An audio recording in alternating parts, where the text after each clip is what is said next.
আপনি রিজিকের জন্য ইবাদত করবেন, ইয়া রজ্জাকু পড়বেন রিজিক পাওয়ার আশায়, সেই আপনি যদি ভাবেন যে না আমার তো কোনো অস্তিত্বই নাই, আমার রিজিকের চিন্তা আল্লাহর, আমাকে তৈরি করেছে আল্লাহ, আমি তো মরে যাব, সবই যাব চলে, শুধুমাত্র আল্লাহ একাই থাকবে, সুতরাং আমি আল্লাহর খুশির জন্য ইয়া রজ্জাকু পড়ি, রিজিক আসলে আসুক, না আসলে না আসুক, তাহলে আপনি দেখবেন কি জানেন, আল্লাহ হযরত ওসমান রাদিয়াল্লাহু তাআলা আনহুর মতো আপনাকে রিজিকের উৎস বানিয়ে দিবে।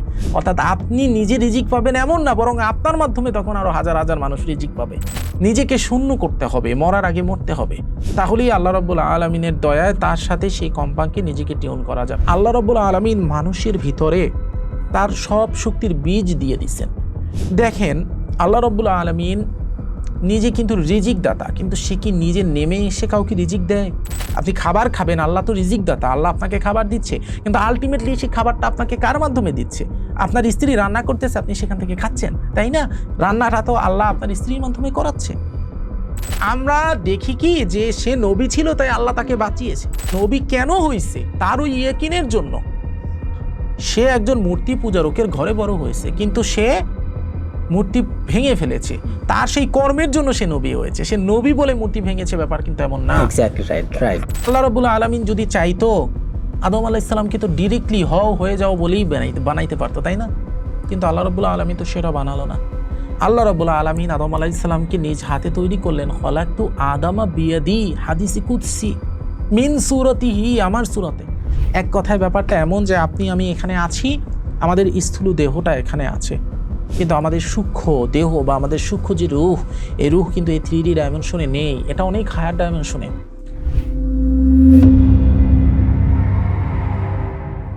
আসসালামু আলাইকুম। ডিভাইন কোরেস্টের আজকের এই আরও একটি স্পেশাল পডকাস্টে আপনাদের স্বাগত জানাচ্ছি।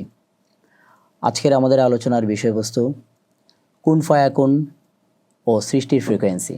নিঃসন্দেহে সবার মনেই এই নিয়ে নানান ধরনের কৌতূহল রয়েছে। চমৎকার এই বিষয় নিয়ে আলোচনা রাখছেন আপনাদের পরিচিত মুখ, বিশিষ্ট কোরআন গবেষক হাফেজ সাইফুল্লাহ মানসুর। প্রশ্নোত্তরের মাধ্যমে এগিয়ে যাব। সঞ্চালনায় রয়েছে আমি গাজী সাদেক। চলুন শুরু করা যাক। কেমন আছেন? আলহামদুলিল্লাহ। স্বাভাবিকভাবেই কুন ফায়াকুন এবং সৃষ্টির ফ্রিকোয়েন্সি নিয়ে আমাদের দর্শকদের কৌতূহল, অবারিত কৌতূহল। সে জায়গা থেকে জানতে চাই, মহাবিশ্বের সৃষ্টির আদি কোন শব্দটি কি আজও আমাদের অবচেতন মনে প্রতিধ্বনিত হয়? জি, অত্যন্ত সুন্দর একটি প্রশ্ন করেছেন। তো এই প্রশ্নের উত্তর দিতে গেলে আমাদের পবিত্র কালামে পাকের 2টি আয়াতের দিকে তাকাতে হবে। আমরা যদি পবিত্র কালামে পাকের সূরা ইয়াসিনের 82 নম্বর আয়াতের দিকে তাকাই, তাহলে সেক্ষেত্রে আমরা দেখতে পাচ্ছি যে আল্লাহ রাব্বুল আলামিন বলেন যে তার নির্দেশ তো কেবল এটাই যে তিনি যখন কোনো কিছু ইচ্ছা করেন তখন তাকে বলেন হও, আর তা হয়ে যায়। অনুরূপভাবে আমরা যদি সূরা ইসরার 85 নম্বর আয়াতের দিকে তাকাই, সেক্ষেত্রে আমরা দেখতে পাই আল্লাহ রাব্বুল আলামিন বলতেছেন যে রূহ হলো আমার রবের একটি আদেশ। বুঝতে পারলেন? প্রথম আয়াতে আমরা কি দেখতে পাচ্ছি? প্রথম আয়াতে আমরা দেখতে পাচ্ছি আল্লাহ রাব্বুল আলামিন বলতেছেন যে তার যখন কোনো কিছু করতে ইচ্ছা করে তখন তিনি জাস্ট বলেন হও, আর অমনি তা হয়ে যায়। আর পরবর্তীতে আমরা সূরা ইসরার 85 নম্বর আয়াতে দেখতেছি আল্লাহ বলতেছেন রূহ হচ্ছে তার রবের একটি আদেশ বা আমার রবের একটি আদেশ। তাহলে আল্লাহ রাব্বুল আলামিন সর্বপ্রথম যখন বিশ্বজগৎ সৃষ্টি করতে চাইলেন তখন তিনি বললেন কুন, হও, এবং সাথে সাথে ফায়াকুন, তা হয়ে গিয়েছে। আলামে মিসাল, আলামে ওজুদ, আলামে মিসালে আল্লাহ রাব্বুল আলামিন যখন কুন হও বলেছেন, আলামে ওজুদে মহাবিশ্ব তখন আস্তে আস্তে সৃষ্টি হয়েছে। তাহলে আমাদের দিকে যদি আমরা তাকাই, তাহলে আমাদের দিকে আল্লাহ রাব্বুল আলামিন বললেন কি, ওয়ানাফাকতু ফিহি মির রুহি ফাকাউ লাহু সাজিদিন, অর্থাৎ আমি আদমের ভিতর আমার রূহ থেকে রূহ ফুৎকার করে দিব এবং তখন তোমরা তাকে সিজদা করবে, ফেরেশতাদেরকে সিজদা করতে বলবে। তাহলে আল্লাহ রাব্বুল আলামিন সর্বপ্রথম ইচ্ছা করলেন আমাদেরকে তৈরি করার। আল্লাহ রাব্বুল আলামিন পবিত্র কালামে পাকে কি বললেন? পবিত্র কালামে পাকে আল্লাহ রাব্বুল আলামিন সূরা বাকারার প্রথম পারার 5 নং সাপায় বললেন কি, যে আমি নিজাইলুন ফিল আরদি খলিফা, আমি খলিফা নিযুক্ত করতে যাচ্ছি। তো তখন কিন্তু আল্লাহ রাব্বুল আলামিন হযরত আদম আলাইহিস সালামের দেহটা তৈরি করলেন, তার মাঝে আবার তার রূহ থেকে রূহ ফুৎকার করে দিলেন। তারপর হচ্ছে আস্তে আস্তে সে সুঠম দেহের অধিকারী হিসাবে একজন মানুষ হিসাবে নিজেকে পেলেন বা একজন মানুষ হিসাবে গড়ে উঠলেন হযরত আদম আলাইহিসসালাম, তাহলে এখানে আমরা সূক্ষ্মভাবে কি দেখতে পাচ্ছি? হযরত আদম আলাইহিসসালাম স্বয়ং নিজেই হচ্ছেন আল্লাহ রাব্বুল আলামিনের ইচ্ছার একটি বহিঃপ্রকাশ। তাহলে আমরা ওখানেই দেখলাম আল্লাহ রাব্বুল আলামিন বলতেছেন যে তিনি যখন কোনো কিছু চায় তখন তিনি বলেন হ এবং অমৃতা হয়ে যায়। আবার আমরা এখানে দেখলাম যে আল্লাহ রাব্বুল আলামিন সেই কোনো কিছু চাওয়া বা সেই ইচ্ছার বহিঃপ্রকাশ হিসাবেই হযরত আদম আলাইহিস সালামকে সৃষ্টি করলেন। তাহলে এটা আমরা বলতেই পারি যে আজও আমাদের অবচেতন মনে আল্লাহ রাব্বুল আলামিনের সেই কুন বা হও সেই যেই শব্দটি সেটি আসলে কোনো না কোনোভাবে প্রতিধ্বনিত হচ্ছে। কারণ তার হও যে কথা বা তার হও যে ইচ্ছা, সেই ইচ্ছার মাধ্যমেই তো বাস্তবিক অর্থে আলটিমেটলি আদম আলাইহিস সালাম এই আদম আলাইহিস সালামের ফর্মে এসেছে এবং আমরা আমাদের ফর্মে এসেছি। তা অবশ্যই আমাদের ভিতরে এই কোন শব্দ কোনো না কোনোভাবে প্রতিধ্বনিত হচ্ছে। তাহলে এক্ষেত্রে বিগ ব্যাং শুধু আমি রিলেট করি এটা, তাহলে বিগ ব্যাং কি আসলে স্রষ্টার ইচ্ছার প্রথম কোয়ান্টাম ম্যানিফেস্টেশন? এটা ব্যাপারে কি বল? দেখুন, এখানে আমাদেরকে বুঝতে হবে যে আধুনিক বিজ্ঞান যাকে বিগ ব্যাং বা মহাবিস্ফোরণ বলে, কোরআনের পরিভাষায় সেটিই হলো কুন ফায়াকুনের প্রথম এবং সব থেকে বড় এবং বিশাল কোয়ান্টাম ম্যানিফেস্টেশন। কারণ আমাদেরকে আগে বুঝতে হবে যে সূরা আল আম্বিয়ার 30 নম্বর আয়াতে মহান পাক পরওয়ারদিগার রব্বুল আলামিন কি বলেছেন আমাদের একটু সেদিকে তাকাতে হবে। তিনি বলতেছেন যে অবিশ্বাসীরা কি ভেবে দেখে না যে আসমান ও জমিন একসাথে যুক্ত ছিল, এরপর আমি উভয়কে আলাদা করে দিলাম। কথাটা বোঝার ট্রাই করেন। আল্লাহ রাব্বুল আলামিন বলতেছেন আসমান এবং জমিন একসাথে যুক্ত ছিল এবং আমি উভয়কে আলাদা করে দিলাম। আমরা যদি এই বিগ ব্যাং থিওরির দিকে তাকাই তাহলে আমরা বিগ ব্যাং থিওরির ব্যাপারে বাস্তবিক অর্থে কি জানতে পাই? আমরা বিগ ব্যাং থিওরির ব্যাপারে জানতে পাই যে মহাজাগতিক বিন্দু বাস্তবিক অর্থে একটি বিন্দুর ভিতর ছিল, অর্থাৎ সমগ্র বিশ্ব জগৎ বাস্তবিক অর্থে একটা বিন্দুর ভিতর পুঞ্জীভূত ছিল। তারপর একটা আকস্মিক মহাবিস্ফোরণ হলো এবং সব কিছু সৃষ্টি হলো বা সব কিছু নিজ নিজ স্থান দখল করলো। আল্লাহ রাব্বুল আলামিন স্পষ্টভাবে বলতেছেন যে আসমান এবং জমিন একসাথে যুক্ত ছিল। একসাথে যুক্ত থাকা মানে কি এইরকম থাকা? ব্যাপারটা এমন না। আল্লাহ রাব্বুল আলামিন এখানে এটা বোঝাচ্ছেন যে আসমান এবং জমিন সবকিছু একই বিন্দুতে ছিল। অতঃপর আল্লাহ রাব্বুল আলামিন বলল কুন হও, সাথে সাথে ফায়াকুন হয়ে গেল, এক মহাবিস্ফোরণ ঘটলো এবং মহাবিস্ফোরণের মাধ্যমে আসমান জমি সবকিছু সৃষ্টি হয়ে গেল। তাহলে আমরা দেখতে পাচ্ছি অতি ইজিলি যে বাস্তবিক অর্থে সূরা আল আম্বিয়ার 30 নম্বর আয়াত স্পষ্টভাবে সেই 1500 বছর আগেই বিগ ব্যাং থিওরি আমাদের সামনে বলে দিয়েছিলেন, যেটা আজকে বিজ্ঞানীরা প্রমাণ করেছেন। তাই আপনার প্রশ্ন হচ্ছে বিগ ব্যাংকে আসলে স্রষ্টার ইচ্ছার প্রথম কোয়ান্টাম ম্যানিফেস্টেশন? অবশ্যই, কারণ আল্লাহ রাব্বুল আলামিনের ম্যানিফেস্টেশন মানে কি তার ইচ্ছা, সে কোনো কিছু একটা করবে, এটাই তো তার ম্যানিফেস্টেশনের মেইন জিনিস। রাসূল করিম সাল্লাল্লাহু আলাইহি ওয়াসাল্লামের হাদিসে কুদসির মাধ্যমে কিন্তু এটা বারবার সিররুল আসরার গ্রন্থে হযরত আব্দুল কাদের জিলানী রহমাতুল্লাহ আলাইহি উল্লেখ করেছেন যে আল্লাহ রাব্বুল আলামিন একা ছিলেন, অতঃপর তার ভিতর মায়া শক্তির প্রকাশ ঘটলো এবং সে আস্তে আস্তে আস্তে আস্তে সব কিছু সৃষ্টি করলেন তার নিজেকে প্রকাশিত করার জন্য। তাহলে বিগ ব্যাং হচ্ছে কুন ফায়াকুনের সেই সময়টা বা সেই সময়ের সেই ঘটনাটা যেটা আল্লাহ রাব্বুল আলামিন প্রথম ম্যানিফেস্ট করে এই বিশ্ব জগৎকে সৃষ্টি করার সময় করেছিলেন। আশা করি বুঝতে পেরেছেন। হ্যাঁ, ধন্যবাদ। তবে যদি এভাবে বলি যে আধুনিক বিজ্ঞানের ল অফ অ্যাট্রাকশন কি সুফিদের রুহানি হিম্মতেরই নতুন নাম? দেখুন, এখানে আমাদেরকে আগে বুঝতে হবে যে ল অফ অ্যাট্রাকশন জিনিসটা কি। ল অফ অ্যাট্রাকশন জিনিসটা কি? আধুনিক ল অফ অ্যাট্রাকশন মূলত জাগতিক চাওয়া পাওয়ার একটি মনস্তাত্ত্বিক তত্ত্ব ছাড়া আর কিছুই না। ব্যাপারটা বুঝতে পারতেছেন? আধুনিক ল অফ অ্যাট্রাকশনে আমরা কি দেখি?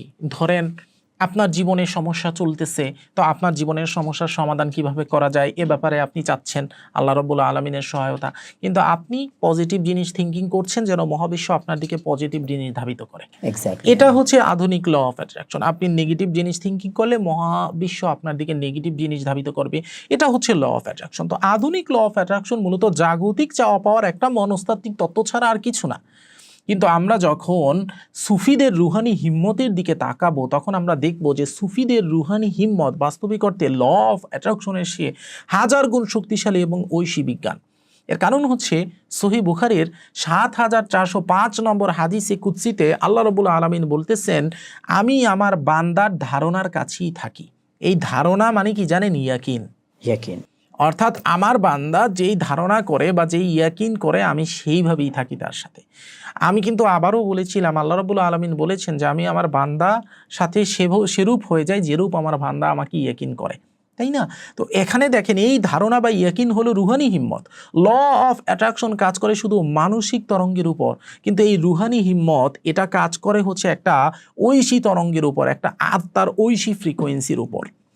যখন একজন সাধক নিজের ইচ্ছাকে আল্লাহ রাব্বুল আলামিনের ইচ্ছার সাথে সম্পূর্ণ মিলিয়ে দেয়, অর্থাৎ নিজের অহংবোধকে সম্পূর্ণরূপে মেরে ফেলেন, নিজের নাফসিয়াতকে মেরে ফেলেন, নিজেকে সম্পূর্ণরূপে আল্লাহ রাব্বুল আলামিনের সাথে টিউন করে ফেলে, আল্লাহ রাব্বুল আলামিনের প্রতি নিজেকে যখন সম্পূর্ণ বিলিয়ে দেয়, তখন তার রুহানি হিম্মত বাস্তবিক অর্থে সরাসরি লাউহে মাহফুজ থেকে কারামত বা অলৌকিক ঘটনা হিসেবে ভৌত জগতে আস্তে আস্তে আবির্ভূত হয়। ব্যাপারটা হচ্ছে এমন যে আপনি স্রোতের প্রতিকূলে যদি সাঁতার কাটার প্রচেষ্টা করেন, তাহলে আপনি যতই সাঁতার কাটেন না কেন আলটিমেটলি এক সময় কিন্তু আপনি পিছনের দিকেই যেতে থাকবেন। আপনার স্রোতের বিপরীতে আপনি সাঁতার কাটতেছেন, অর্থাৎ স্রোত যাচ্ছে দক্ষিণ দিকে, আপনি যদি উত্তর দিকে যাওয়ার প্রচেষ্টা করেন তাহলে স্রোত কিন্তু আলটিমেটলি আপনাকে সামনে আগাতে দিবে না, আপনি উত্তর দিকেই আসবেন। অনুরূপভাবে এই বিশ্বজগৎ বাস্তবিক অর্থে একটা নির্দিষ্ট স্রোতে চলে। ওই স্রোতে যদি আপনি আপনার নিজের গা ভাসাতে পারেন, তাহলে আপনি আপনার গন্তব্যে পৌঁছাতে পারবেন এবং আপনার মাধ্যমে এই সমাজ, এই জাতি, এই ধর্ম সব কিছু উপকৃত হবে। কিন্তু আপনি যদি স্রোতের বিপরীতে যাওয়ার প্রচেষ্টা করেন, তাহলে বাস্তবিক অর্থে আপনার নিজের জন্য সেটা হানিকারক হবে এবং সমাজের জন্য সেটা হানিকারক হবে। তো এ কারণে আমাদের করণীয় কি? আমাদের করণীয় হচ্ছে আমাদের নিজেদেরকে সম্পূর্ণরূপে আল্লাহ রাব্বুল আলামিনের প্রতি সমর্পিত করে দেওয়া। তখনই তো আমরা মুসলিম হতে পারবো। যখন সমর্পিত করে দেব, তখন আমাদের ইচ্ছা আল্লাহ রাব্বুল আলামিনের উপর সমর্পিত হবে, আমাদের চিন্তা, আমাদের চেতনা সব আল্লাহ রাব্বুল আলামিনের উপর সমর্পিত হবে। আল্লাহ আমাকে দিয়ে যেটা করাবে, আমার মাধ্যমে সেটাই প্রকাশিত হবে। এটাই হচ্ছে সুফিদের রুহানি হিম্মত। আপনার প্রশ্ন ছিল যে আধুনিক বিজ্ঞানের ল অফ অ্যাট্রাকশন কি সুফিদের রুহানি হিম্মতের নতুন নাম? না, কখনোই না। কারণ ল অফ অ্যাট্রাকশন হচ্ছে আপনার একটা ব্যক্তিগত ব্যাপার, এটা আপনার ব্যক্তিগত ব্যাপার বা একটা ব্যক্তিগত জাগতিক ব্যাপার। কিন্তু রুহানি হিম্মত এটা ব্যক্তিগত না, এটা একটা সামষ্টিক ব্যাপার।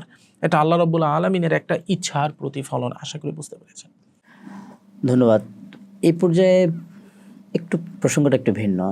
মস্তিষ্ক যখন সম্পূর্ণ শান্ত থাকে, কাল্প কি তখন স্রষ্টার ফ্রিকোয়েন্সির সাথে যুক্ত হয়? খুব সুন্দর প্রশ্ন করেছেন। একটু শুনুন যে মানব মস্তিষ্ক সাধারণত জাগতিক চিন্তা চেতনায় সর্বদা মত্ত থাকে। আমাদের মানুষের মস্তিষ্ক সাধারণত বিটা ওয়েভে অত্যন্ত ব্যস্ত থাকে। বিটা ওয়েভে, বিটা ওয়েভ, আচ্ছা।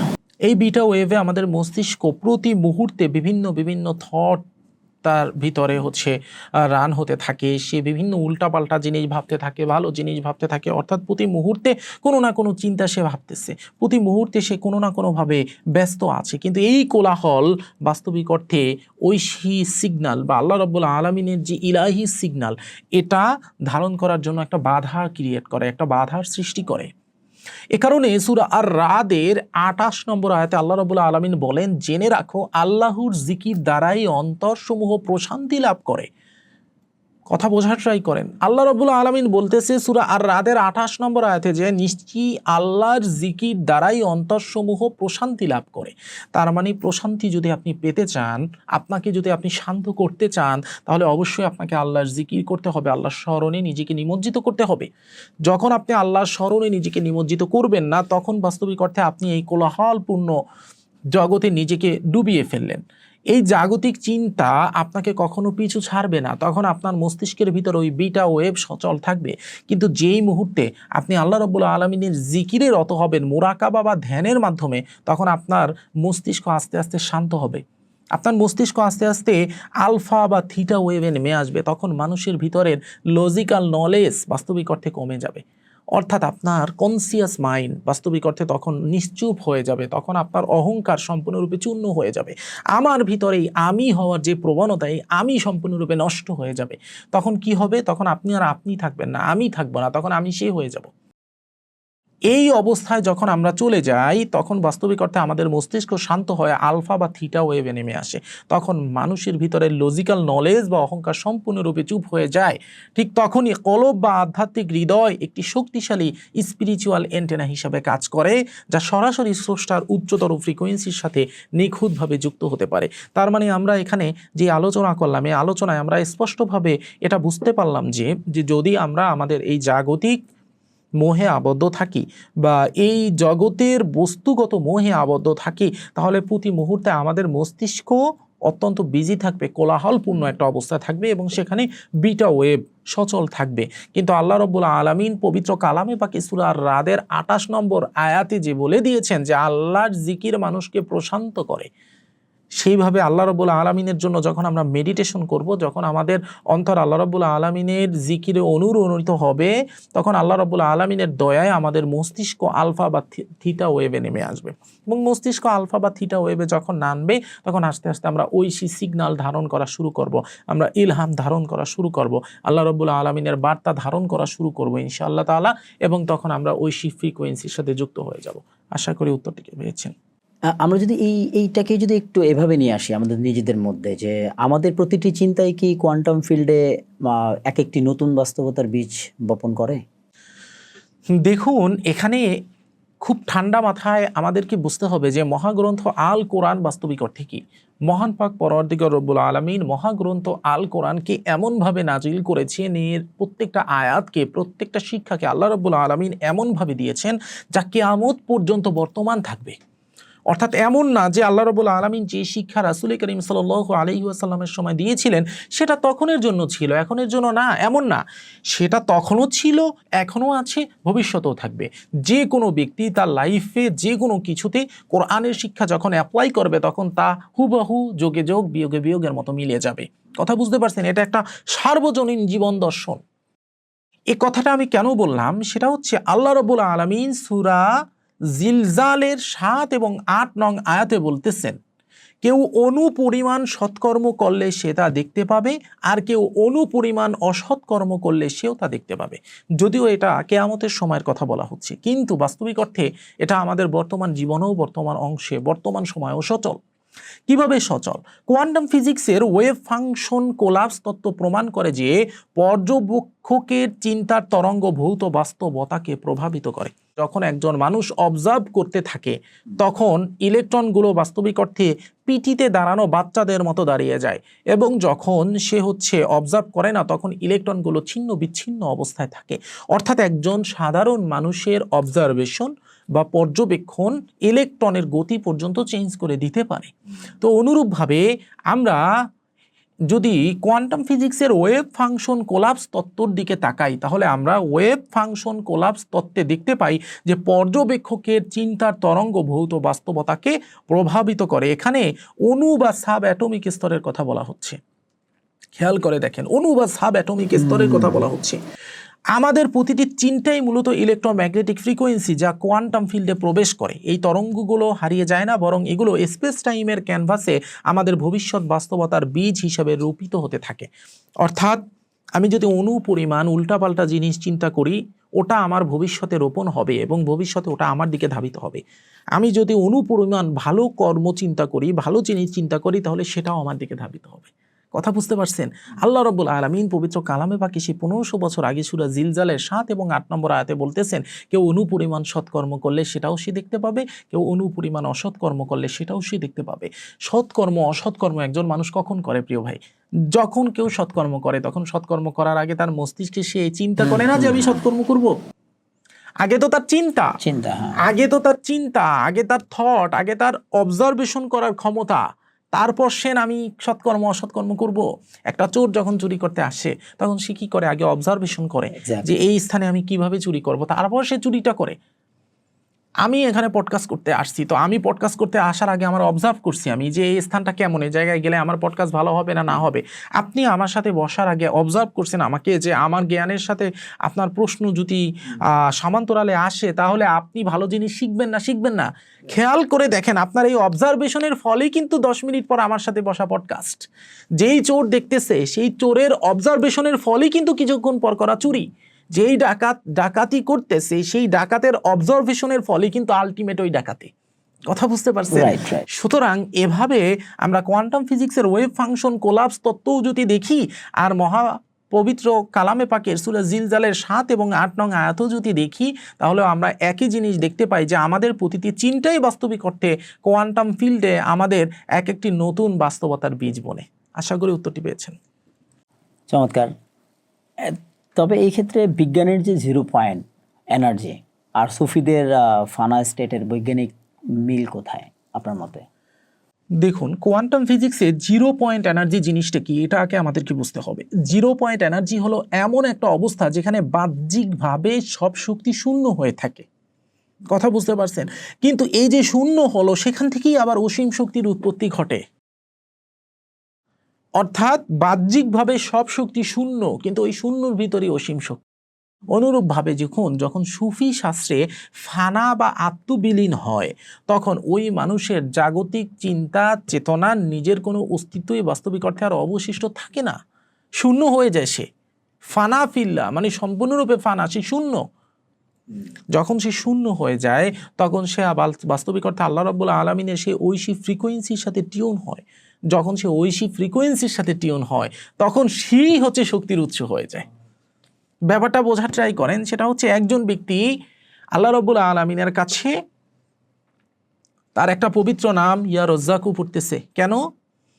আল্লাহ রাব্বুল আলামিন এই পবিত্র নামের উসিলায় তাকে রিজিক প্রদান করবে। তো সেই রিজিক পাওয়ার আশায় রজ্জাকু পড়তেছে। আল্লাহ এই পবিত্র নামের মাধ্যমে অবশ্যই তাকে রিজিক দিবে, কারণ আল্লাহ রাব্বুল আলামিন অসীম দানশীল। কিন্তু ওই ব্যক্তি যদি এই ইয়া রজ্জাকু রিজিক পাওয়ার আশায় না পড়ে আল্লাহ রাব্বুল আলামিনের খুশিতে শূন্য হয়ে পড়ে, যে আমি শূন্য, আমার কোনো অস্তিত্বই নাই, সুতরাং আমারই যদি অস্তিত্ব না থাকে তাহলে আমার রিজিকের অস্তিত্ব থাকবে কোথায়?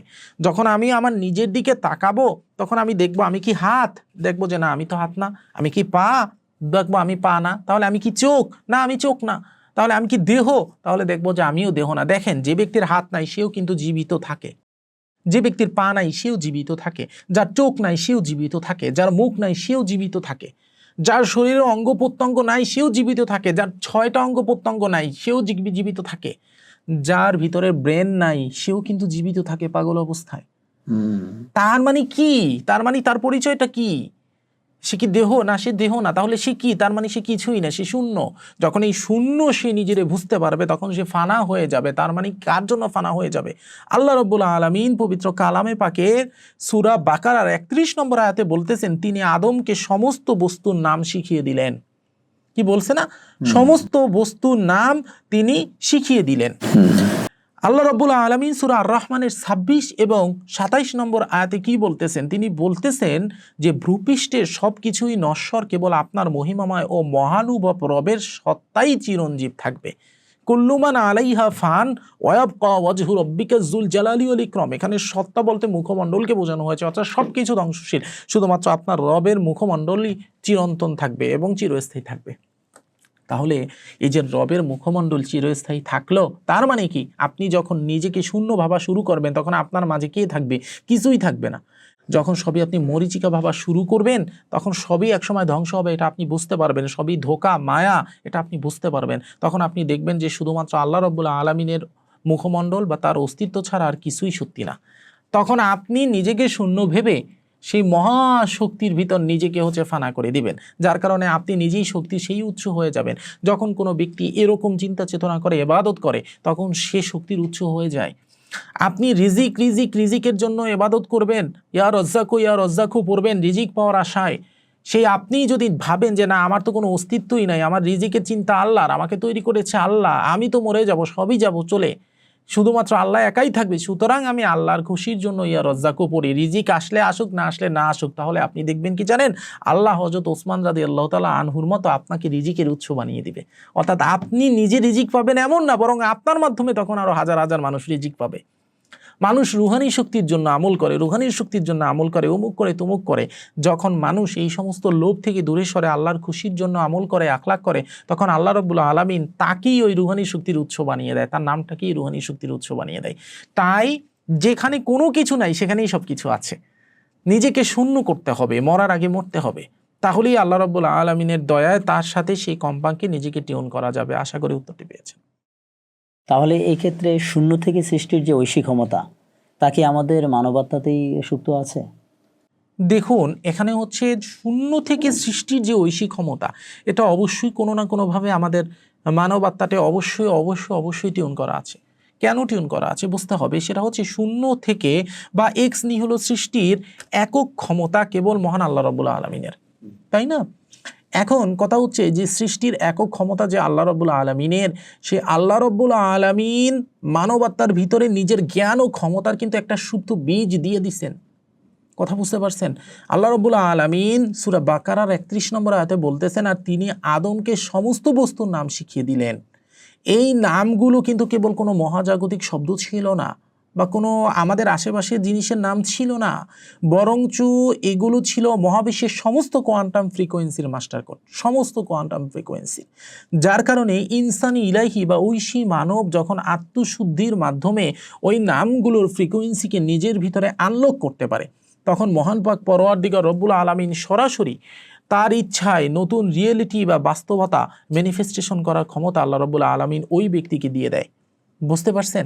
আর যখন এই ধরনের ব্যক্তি নিজেকে চিনতে পারে, নিজেকে জানতে পারে, মানা আরাফা নাফসাহু ফাকাদ আরাফা রব্বাহু, তখন সে তার রবকে চিনতে পারে। এ কারণে একটা জিনিস মনে রাখেন, সেটা হচ্ছে যে আল্লাহ রাব্বুল আলামিন মানুষের ভিতরে তার সব শক্তির বীজ দিয়ে দিছেন। দেখেন, আল্লাহ রাব্বুল আলামিন নিজে কিন্তু রিজিক দাতা, কিন্তু সে কি নিজে নেমে এসে কাউকে রিজিক দেয়? রিজিক বাস্তবিক অর্থে কার মাধ্যমে মানুষ পাচ্ছে? অবশ্যই যে কর্মচারী সে পাচ্ছে তার বসের মাধ্যমে, যে বস সে পাচ্ছে তারও ঊর্ধ্বতম কোনো ব্যক্তির মাধ্যমে, যে রাষ্ট্রপ্রধান তার মাধ্যমে রাষ্ট্রের সবাই পাচ্ছে। তো এই যে একের মাধ্যমে অপর পাওয়া, এটা কিভাবে এসেছে? আল্লাহ রাব্বুল আলামিন ওই শক্তিটা তার মাঝে দিয়ে দিয়েছে। আজকে আমাদের চারপাশে আমরা যা কিছু দেখি, এই যত কিছু, এগুলো কে সৃষ্টি করেছে? আল্লাহ রাব্বুল আলামিন সৃষ্টি করেছে। কিন্তু দেখেন একবার, এই যে আমি ল্যাপটপটা নিয়ে বসেছি, এই ল্যাপটপটা তো আল্লাহই সৃষ্টি করেছে, কিন্তু এই ল্যাপটপটা সৃষ্টি করিয়েছে কার মাধ্যমে? একজন মানুষের মাধ্যমে। এই মেধা, এই বিকাশ কার মাধ্যমে ঘটিয়েছে? একজন মানুষের মাধ্যমে। আপনি যদি মাথার চুলটা ছাটান, তাহলে আপনার আলটিমেট সহায়তা কি করতেছে? আল্লাহ করতেছে। আল্লাহ চাইছে আপনার চুল ছাটাবেন, তাই আপনি ছাটিয়েছেন, কিন্তু আলটিমেটলি কার মাধ্যমে ছাটাচ্ছে? একজন নরসুন্দরের মাধ্যমে, একজন নাপিতের মাধ্যমে। আপনি খাবার খাবেন, আল্লাহ তো রিজিক দাতা, আল্লাহ আপনাকে খাবার দিচ্ছে, কিন্তু আলটিমেটলি সেই খাবারটা আপনাকে কার মাধ্যমে দিচ্ছে? আপনার স্ত্রী রান্না করতেছে, আপনি সেখান থেকে খাচ্ছেন, তাই না? রান্নাটা তো আল্লাহ আপনার স্ত্রীর মাধ্যমে করাচ্ছে। আপনি খেজুরের রস খাবেন, তো রস কিভাবে খাবেন? আলটিমেটলি যে খেজুর গাছটা কেটে রস বের করছে তার মাধ্যমে তো আপনি পাচ্ছেন, তাই না? তো এভাবেই আল্লাহ রাব্বুল আলামিন সব কিছুই এই বিশ্ব জগতে সম্পাদন করেন, কিন্তু প্রত্যেকটা জিনিস সম্পাদন করেন তার খলিফা বা মানুষের মাধ্যমে। এ কারণে মানুষের ভিতর আল্লাহ রাব্বুল আলামিন সেই গুণ বা ক্ষমতা সুপ্ত অবস্থায় দিয়ে দিয়েছেন, যেটার মাধ্যমে সে সব কিছু অপারেট করেন। তাই শূন্য থেকে সৃষ্টির যে ঐশী ক্ষমতা, তা আমাদের মানবত্বাতেও বাস্তবিক অর্থে সুপ্ত অবস্থায় আছে। আশা করি বুঝতে পেরেছি। এ পর্যায়ে ইনসানে এলাহির ধারণা কি মানুষের যে ডিএনএ জাগ্রত করার চূড়ান্ত সায়েন্টিফিক মডেল, আপনি কি মনে করেন? দেখুন, ইনসানি ইলাহি জিনিসটা কি, এটা আগে আমাদেরকে বুঝতে হবে। ইনসানি ইলাহি বা ইনসানি কামেল হলো মানব জাতির চূড়ান্ত আধ্যাত্মিক ও বায়োলজিক্যাল বিবর্তনের একটা মডেল। চূড়ান্ত আধ্যাত্মিক কেন? কোনো ব্যক্তি যদি আল্লাহ রাব্বুল আলামিনের আসমাউল হুসনার গুণগুলোকে নিজের মাঝে জাগ্রত করতে পারে, নিজেকে সম্পূর্ণরূপে চিনতে পারে, জানতে পারে, মান আরাফা নাফসাহু ফাকাদ আরাফা রব্বাহু, নিজেকে জেনে তার রবকে সে চিনতে পারে, তাহলে সে আস্তে আস্তে আস্তে ইনসানি ইলাহি বা ইনসানি কামেল বা পরিপূর্ণ ইনসানে পরিণত হতে পারবে। তো এখন আমরা যদি এইটা দেখি, সেটা হচ্ছে সূরা ৩-এর ৪ নম্বর আয়াতে আল্লাহ রাব্বুল আলামিন বলেছেন, নিশ্চয়ই আমি মানুষকে সৃষ্টি করেছি সুন্দরতম অবয়বে বা সেরা গঠনে। এই সেরা গঠন কেবল কিন্তু ফিজিক্যাল নয়, বাস্তবিক অর্থে এটা হচ্ছে জেনেটিক এবং স্পিরিচুয়ালও। আমরা যদি আমাদের চিকিৎসা বিজ্ঞানের দিকে তাকাই, তাহলে আমাদের ডিএনএর বিশাল একটি অংশ আধুনিক বিজ্ঞানের কাছে জাঙ্ক ডিএনএ হিসেবে পরিচিত। জাঙ্ক ডিএনএ, আমাদের ডিএনএর বিশাল একটি অংশ জাঙ্ক ডিএনএ হিসেবে পরিচিত। এই যে জাঙ্ক ডিএনএ, এটা মূলত কোনো জাঙ্ক নয়, বরং তো এগুলো হচ্ছে সুপ্ত স্পিরিচুয়াল ডিএনএ, যেগুলো আমাদের এখানে সুপ্ত অবস্থায় আছে। তো যখন আমরা আত্মশুদ্ধি এবং ইসমে আজমের ফ্রিকোয়েন্সি দিয়ে নিজেদেরকে টিউন করব, যখন আমরা আসমাউল হুসনার ফ্রিকোয়েন্সিতে অনুরণিত হব, তখন আমাদের এই জাং ডিওনুগুলো আস্তে আস্তে জাগ্রত হবে। তখন একজন সাধারণ মানুষ ইনসানে ইলাহি সেই স্তরে উন্নীত হয়, তার অসীম সম্ভাবনাকে আনলক করতে পারবে। আসলে বাস্তবতা হচ্ছে এটা যে যখন আমরা আসমাউল হুসনার কম্পাঙ্কে অনুরণিত হব, তখন মহান পাক পরওয়ারদিগার রব্বুল আলামিনের দয়ায় আমাদের ভিতরের সুপ্ত গুণগুলো আস্তে আস্তে জাগ্রত হবে। এই সুপ্ত গুণগুলো যে জাগ্রত হলো, এটাই হচ্ছে জাং ডিএনএর মাধ্যমে বহিঃপ্রকাশ ঘটবে। কারণ ডিএনএর ভিতর কি আছে আমরা যদি আরও ভাঙি তাহলে কি পাবো? এডিনিন, গুয়ানিন, সাইটোসিন, থায়ামিন, এগুলোই তো পাবো।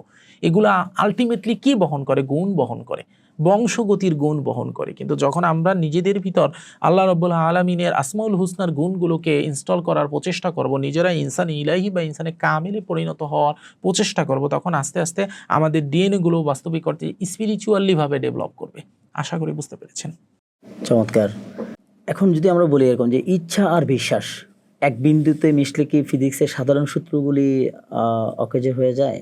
দেখুন, ইচ্ছা এবং বিশ্বাস বা ইয়াকিন যখন এক বিন্দুতে মিলিত হয়, তখন বিশুদ্ধভাবে মিলিত হলে ফিজিক্সের জাগতিক সূত্রগুলো উচ্চতর ঐশী ফ্রিকোয়েন্সির প্রভাবে বাস্তবিক অর্থে ভেঙে যায়।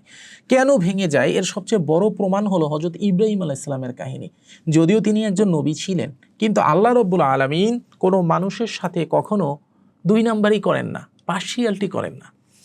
তিনি রাসূল করিম সাল্লাল্লাহু আলাইহি ওয়াসাল্লামকেও যতটুকু ভালোবেসেছেন, আপনাকেও ততটুকুই ভালোবাসেন, আমাকেও ততটুকু ভালোবাসেন, সবাইকে ততটুকু ভালোবাসেন। হ্যাঁ, এটা বাস্তব কথা যে রাসূল করিম সাল্লাল্লাহু আলাইহি ওয়াসাল্লাম আমাদের মহানবী, এ কারণে আল্লাহ রাব্বুল আলামিনের প্রতি তার যেই স্থান, তার যেই জায়গা, তার যে মর্যাদা, এটা বিশ্বের কারো হবে না।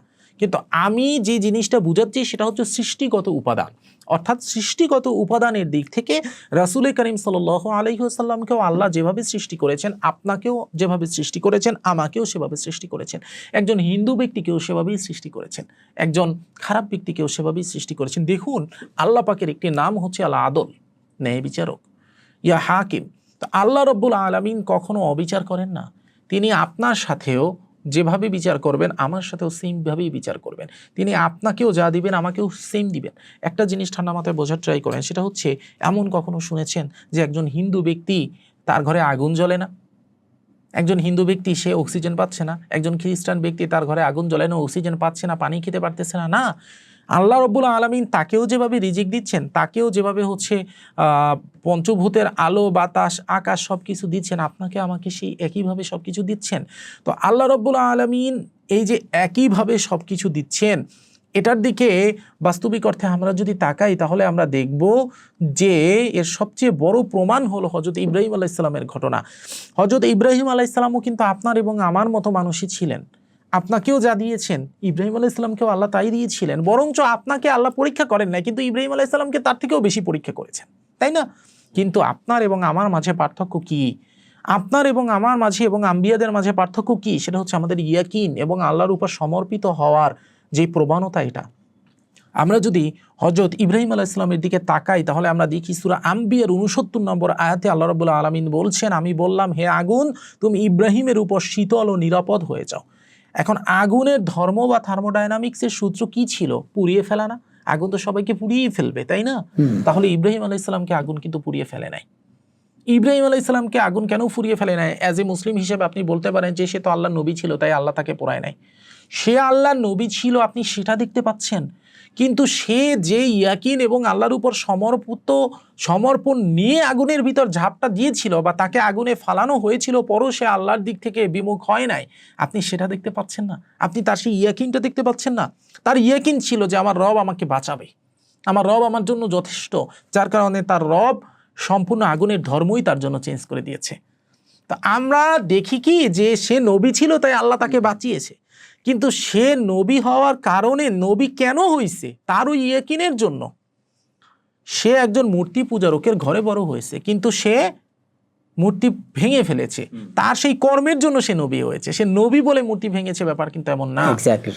আমাদের নিজেদের কর্মের দিকে আগে বুঝতে হবে, কারণ আল্লাহ কারোর সাথে দুই নম্বরই করে না, পার্সিয়ালিটি করে না। আল্লাহ সবার সাথে সমান, সুতরাং আমাদের নিজেদের ইয়াকিনকে এবং সমর্পণকে আল্লাহর প্রতি আরও ডেভেলপ করতে হবে। যদি আমরা এটা পারি তাহলে এটা সত্যিই বলা যায় যে ইচ্ছা আর বিশ্বাস এক বিন্দুতে মিললে ফিজিক্সের সাধারণ সূত্রগুলো অকেজো হয়ে যায়, যেভাবে ইব্রাহিম আলাইহিস সালামের সময় অকেজো হয়ে গিয়েছিল। মাশাআল্লাহ, খুবই চমৎকার উত্তর পেলাম। সর্বশেষ একটু জানতে চাইবো, আমরা কি কেবল রক্ত মাংস নাকি ঐশী শক্তিতে স্পন্দিত একটি জীবন্ত ডাইমেনশন? কি বলবেন? দেখুন, মানুষকে কেবলমাত্র রক্ত মাংসের একজন মানুষ হিসাবে আসলে ভাবা যায় না। কেন ভাবা যায় না? দেখুন, কারণ হচ্ছে, ঠান্ডা মাথায় ভাবার ট্রাই করুন। আল্লাহ রাব্বুল আলামিন সূরা ইয়াসিনে বলতেছেন যে তিনি যখন কোনো কিছু চায় তখন জাস্ট বলেন হও, সাথে সাথে তা হয়ে যায়, তাই না? তাহলে আল্লাহ রাব্বুল আলামিন যদি চাইতো, আদম আলাইহিস সালামকে তো ডিরেক্টলি হও হয়ে যাও বলেই বানাইতে পারতো, তাই না? কিন্তু আল্লাহ রাব্বুল আলামিন তো সেটা বানালো না। আল্লাহ রাব্বুল আলামিন আদম আলাইহিস সালামকে নিজ হাতে তৈরি করলেন। খলাকতু আদামা বিয়াদি, হাদিসি কুদসি, মিন সূরতিহি, আমার সূরতে। আল্লাহ রাব্বুল আলামিন তার ইচ্ছা মাফিক একটা সূরত দিয়ে নিজ হাত দিয়ে আদম আলাইহিস সালামের দেহ তৈরি করলেন। দেহ তৈরি করে শুধু আদেশ দিলেন না, বরঞ্চ রূহ ফুৎকার করে দিলেন। তাহলে আল্লাহ রাব্বুল আলামিন চাইলেই তো কেবলমাত্র কুন ফায়াকুন বললে সব হয়ে যেত। নিজ হাত থেকে দেহ তৈরি করে তার মাঝে রূহ ফুৎকার করে দেওয়ার কারণ কি ছিল? মানুষ হলো পুরো মহাবিশ্বের একটা ক্ষুদ্র সংস্করণ বা মাইক্রোজোম। এই যে মাইক্রোজোমের ব্যাপারটা, সেটা হচ্ছে যে সুফি সাধকরা বলে থাকেন যাহা কিছু আছে বিশ্ব ব্রহ্মাণ্ডে তাহা কিছু আছে মানব শরীরে। আপনি বিশ্বের দিকে যদি তাকান তাহলে আপনি দেখতে পাবেন পঞ্চভূত, আগুন, মাটি, পানি, বাতাস, আকাশ। আপনি মানুষের দিকে যদি তাকান আপনি এই পঞ্চভূতই দেখতে পাবেন। আগুন হচ্ছে আপনার শরীরের তাপ, পানি হচ্ছে আপনার শরীরের রক্ত, মাটি হচ্ছে আপনার শরীরের মাংস, জ্যোতি বা আকাশ হচ্ছে আপনার শরীরের নূর, এবং হচ্ছে আপনার শ্বাস হচ্ছে নিঃশ্বাস বা প্রশ্বাস হচ্ছে, বাতাস হচ্ছে আপনার শরীরের নিঃশ্বাস বা প্রশ্বাস। আবার ভিতরে আল্লাহ রাব্বুল আলামিন নিজ রূহ থেকে রূহ ফুৎকার করে দিয়েছেন। যখন রূহ আছে আপনি জীবিত, যখন রূহ থাকবে না আপনি শেষ। যেভাবে আল্লাহ রাব্বুল আলামিন না থাকলে বিশ্বজগৎ শেষ।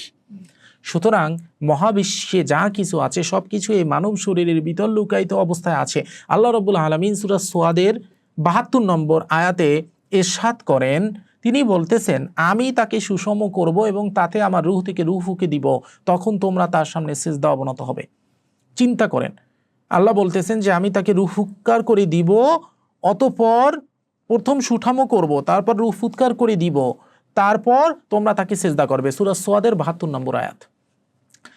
চিন্তা করেন, আল্লাহ রাব্বুল আলামিন ফেরেশতাদের মতো নূরের সৃষ্টি, তাদেরকে আদমকে সিজদা করতে বললেন।